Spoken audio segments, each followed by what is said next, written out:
Vamos começar o programa de hoje recebendo aqui no nosso estúdio o defensor público, Dr. Paulo Costa, que vai conversar conosco a respeito da segunda semana de execução penal aqui no Maranhão. Lembrando que o Dia Nacional da Defensoria Pública será comemorado neste dia 17. Defensor Dr. Paulo, muito obrigado, seja bem-vindo ao nosso programa. Muito obrigado por estar conosco aqui, é um prazer tê-lo aqui. Inicialmente, queremos agradecer pela disponibilização do seu tempo para poder falarmos a respeito dessa desse evento da Defensoria Pública com relação à execução penal. Como é que está a Defensoria Pública dentro desse trabalho junto à execução penal? Sim. No dia 19, que é o dia do defensor público... Dia 19, não dia 17, como foi noticiado. Sim, dia 17, porque é uma sexta-feira, vamos anteceder, correto, porque é uma então. Campanha nacional. Perfeito. Em que o tema nacional é pelo direito, defensores pelo direito a um recomeço. Perfeito. Então. Ou seja, de possibilitar que os presos sejam reintegrados na sociedade de forma que a sociedade aceite-o como aquele que merece uma segunda chance de iniciar de forma lícita o seu comportamento social. Doutor Paulo, como é que a Defensoria Pública entrou dentro desse processo de ressocialização? Como aconteceu? Através de que lei? Sim, uma lei 12.000, agora não me lembro o seu restante do número, de agosto de 2012, correto. Desculpe, 2010, trouxe então a Defensoria Pública como órgão de execução. Perfeito. E trazendo o dever da Defensoria Pública de velar pelo regular cumprimento da pena, além de dar assistência integral e gratuita, de forma com exclusividade dentro do sistema, e então como órgão de execução fiscalizar. É um órgão fiscalizador. Fiscalizador. Perfeito. E busca fiscalizar e fazer valer toda a lei de execução penal. E o artigo 1º da lei de execução penal prevê que o preso deve, durante o exercício do cumprimento da pena, o tempo que ele se mantém preso, ele deve ser buscado uma forma de ele seja reintegrado à sociedade de forma harmônica. Perfeito. Esse trabalho que a Defensoria faz é em parceria com a Secretaria de Administração Penitenciária. Sim, a Secretaria de Administração Penitenciária, como aquela que vela pela manutenção do preso e participa de todo o processo de reintegração com as políticas públicas referentes a esse processo de ressocialização, ou seja, trabalho, estudo, saúde, educação e outras políticas públicas através de suas equipes multidisciplinares e, por sua vez, a assistência jurídica, então, é prestada com exclusividade pela Defensoria Pública, foi o que determinou a lei de 2010. Correto.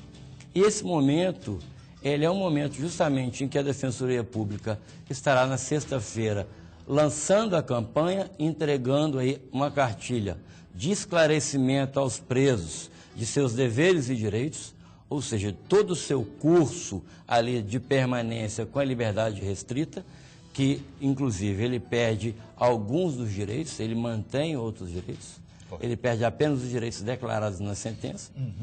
Então, essa semana é uma semana de troca de experiência, de integração entre a Defensoria como órgão fiscalizador e um órgão que vela pela assistência jurídica daqueles que não podem constituir advogado, ou seja, a grande maioria do sistema carcerário, de forma que essas palestras elas têm o objetivo de demonstrar ali as funcionalidades, o que vai ser feito por cada órgão, de maneira a evitar o quê?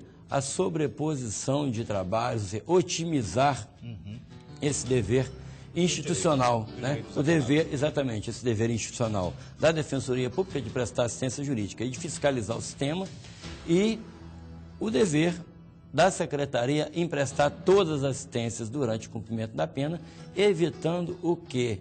Exatamente um tensionamento no sistema. Essas medidas elas servem exatamente para distensionar o sistema e dar, então, mais segurança à sociedade. Correto. Doutor Paulo, nós temos no nosso país leis, de certa forma, se a gente formos observar, meramente excludentes. O indivíduo pratica o crime aqui na sociedade, a sociedade o julga, o exclui, e nós temos verdadeiros depósitos de gente, que essa é a grande realidade das nossas penitenciárias, umas com condições ou condições nenhuma de receber um ser humano, outras com condições mais ou menos, mas é difícil esse sistema de ressocialização para ressocializar um apenado aqui no Brasil? Olha, é difícil, mas é certo que nós temos que avançar nesse processo. Além dessas medidas de atividade humanas, né, em si, porque o processo ressocializador ele depende do trabalho do professor, do médico, do assistente social, do psicólogo, do defensor, da assistência jurídica, da assistência religiosa, de forma do esporte, do lazer, todas as questões que o preso não teve antes e agora, de certa forma, o Estado deixou de implementar essas políticas anteriormente e agora chega esse momento porque, caso contrário, o índice de reincidência vai aumentar, essas pessoas voltarão, então, piores. E contra a sociedade. E contra a sociedade. Essa questão de estrutural, ela depende de investimentos, de pesquisas, de políticas públicas, efetivamente, no sentido de construir locais adequados de privação de liberdade. E até o Ministério da Justiça ele tem focalizado através do Conselho Nacional de Política Penitenciária e Criminal no sentido de evitar que se construa hoje, por exemplo, locais em que contém mais de 200 pessoas. Correto. Justamente para o quê? Para facilitar o controle. O senhor pode observar aqui no nosso estado que os pontos mais críticos de comportamento inadequado, motim, rebelião, qualquer nome que se dê a esses casos de conflito, eles se concentram em locais onde há uma grande concentração de presos. Né? Num espaço em que uma cela que deveria comportar 2 ou 3 pessoas, que uma convivência numa cela de 2 ou 3 pessoas era mais pacífica numa cela de 8, 9, 10 pessoas. Então, a superlotação traz isso. Não é só a questão da desumanidade quanto ao espaço, a violação da lei de execução penal que estabelece 6 metros quadrados por pessoa. Então, uma cela de 12 metros, ela só poderia, em tese, comportar 2. Mas tem ali uma tolerância, vamos assim dizer, já que nós estamos aí num processo de melhora. Não podemos fechar os olhos, desviar a atenção para essa questão. E isso preocupa muito. Por isso é que, então, a Defensoria foi elevada como maior execução. Qual é a finalidade disso? Porque, além de prestar assistência jurídica, ela acompanha todo esse processo.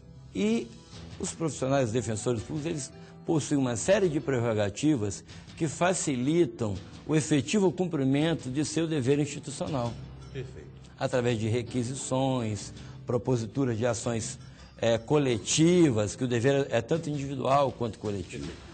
Certo? Perfeito. Agora, sim. Continue, pode concluir só o seu raciocínio. Concluindo, o que ainda falta nessa esfera, tanto de fiscalizadora quanto de prestação de assistência jurídica, é que os defensores hoje, ainda aqui no Estado, são um número diminuto em relação aos outros integrantes do sistema de justiça. Nós temos hoje? Hoje nós temos 110 defensores em efetiva atuação. A nossa lei ainda prevê apenas 130, porque em 20 de novembro do ano passado foi aprovada uma lei que criou 20 cargos, mas ainda não tivemos a oportunidade orçamentária de implementar, então, esses 20 novos postos de trabalho. Em contrapartida, o Judiciário e o Ministério Público hoje comportam mais de 400 membros, cada uma dessas carreiras. A Defensoria tem avançado, mas eu acredito que com essa nova função, que não é apenas do sistema carcerário, mas também outras questões relativas à hipossuficiência, à ausência de saúde, de educação, e tudo que ela tem esse potencial. Pelo seguinte, a gente vê aqui em São Luís, no Brasil inteiro se pode observar isso, a falta de um defensor público, as demandas que a sociedade necessita, porque muitas vezes a grande maioria das pessoas sofrem problemas, restrições dos seus direitos, e não tem um defensor público. Quem deve ter acesso a esse tipo de serviço de um acompanhamento do defensor público? A nossa lei, ela prevê, num primeiro momento, um critério objetivo. Correto. As pessoas que ganham até 3 salários mínimos, elas têm direito a acesso à defensoria. Exceção ao caso das pessoas condenadas, porque na execução penal, a Defensoria possui um outro status. Como órgão fiscalizador, pelo regular cumprimento da pena, se a pessoa, ainda que tenha renda superior aos 3 salários mínimos, esteja privada da liberdade de forma inadequada, nós temos o dever de agir. Já na esfera de família, civil, fora a esfera criminal, esse critério ele pode ser elastecido considerando o caso concreto. Correto. É o caso, por exemplo, que há vários estados no Brasil que intervêm numa situação do superendividamento. Quer dizer, a pessoa ela recebe um valor superior, mas a situação... com os aposentados? Exatamente, também com os aposentados. Então, a Defensoria, qual é o dever principal? É trazer um equilíbrio social. Então, é verificar os casos de vulnerabilidade e atuar especificamente nesses casos. Tá certo. A Defensoria Pública funciona aqui na onde? Qual é o endereço, por favor? Porque tem muita gente que não sabe. Sim, o nosso núcleo de execução penal, que é novo, foi inaugurado agora dia 18 de outubro do ano passado, já com a posse de mais 5 defensores, que antes o núcleo era composto por mim e pelo doutor Alberto, 2 defensores apenas. Hoje nós somos 7, ainda não temos uma estrutura administrativa, mas ele funciona na Rua das Jaqueiras, número 31B, no Renascença 1, atrás da farmácia Pague Menos, em frente ao curso pré-vestibular Evolução, que fica logo em frente a um prédiozinho, tem toda uma estrutura de atendimento aos assistidos, atendimento de segunda a sexta-feira, de 8 às 17 horas, sempre tem um defensor ali pronto a atender as demandas de emergência. As pessoas podem telefonar até para poder agendar o atendimento. 3235-2408. 3235-2408. E através desse telefone agendar o atendimento à família do preso, né? Nós temos ainda uma novidade que nós já estamos atuando as pessoas de forma oculta até, eu penso, que é o plantão 24 horas na esfera civil e criminal. Boa notícia essa. Hoje, desde já estamos no 2º ano, nós temos um defensor que entra no plantão às 17 horas e ele termina o seu plantão às 7 horas do dia seguinte, sábados, domingos, feriados, todos os dias do ano. Então, se a família tem um problema de saúde, precisa internar alguém na emergência, numa madrugada, pode procurar a Defensoria Pública na Rua da Estrela. O hospital recusa, o plano não atende? Não atende. Rua da Estrela, 421, no centro, o hospital no Reviver. Público também não atende? O hospital público não atende. Um parto, uma questão de ausência de leito. É na Rua da Estrela? Na Rua da Estrela, na sede da Defensoria mesmo. Rua da Estrela, 421, no Reviver.